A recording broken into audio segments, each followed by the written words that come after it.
If those Iranian lawmakers are shouting death to America, by the way, this goes all the way up to the Ayatollah, former defense official Frank Gaffney says we should just kill the deal right now. That's why I found it interesting, Frank, and you and I were listening to that this isn't just some hardliners saying this. These are the big cheeses, the top cheeses in government. So these aren't some aberrant nuts. These are the Ayatollahs. Well, they are aberrant nuts, of course, but they are also running the regime that we are dealing with. So what do we do? Well, what you're hearing, I think, is none of this really matters, that somehow what we're getting out of these negotiations is what's all important. And the truth of the matter is, it does matter. What we're seeing, going back to April, was a bad deal. Bibi Netanyahu anticipated it correctly and said it's paving the way for Iran to get the bomb. What we've seen in the months since then, Neil, is essentially creating a super highway for the Iranians to get the bomb. And I'm afraid that it's getting so much worse in so many different ways. The areas that we have reason to believe covert nuclear weapons activities are taking place, that's off the table.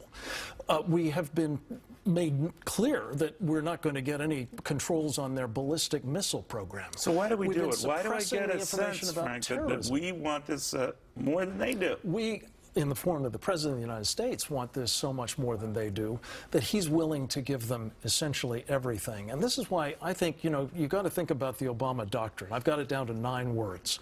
Embolden our enemies, undermine our friends, and diminish our country. All of those are on display in this deal. But is there some magic insight we're missing? I always try to get the benefit of the doubt here and say, all right, well, they know every aspect of this deal, or the broad framework of it.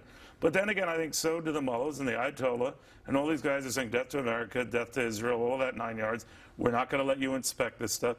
Then I start thinking to myself, well, then maybe this isn't what it's cracked up to be, because the very folks we hope to honor it and trust that they will verify it are not. There is no basis for trusting the Iranians. That's just a given here. The president, I think, has calculated that we can live with them having a nuclear weapon, despite having said endlessly that we won't let them do it. And he's now creating an arrangement under which they will get it. The question is, how soon?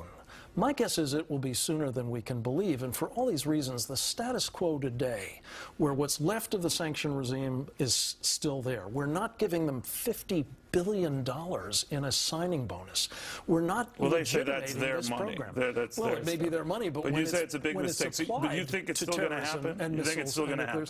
I think it is going to be rejected by the Congress, because I think this has gotten to be so bad a deal that even they, having set the bar low, will not be able to accept it. And I think that's exactly what we should be doing. But frankly, we should be stopping the negotiations now before it gets to that point and we have to have the president repudiated. Because they're trying to buy time, from your view, right? The Iranians are buying time, for sure. Thank you, my friend. Very good seeing you. Nice to see you.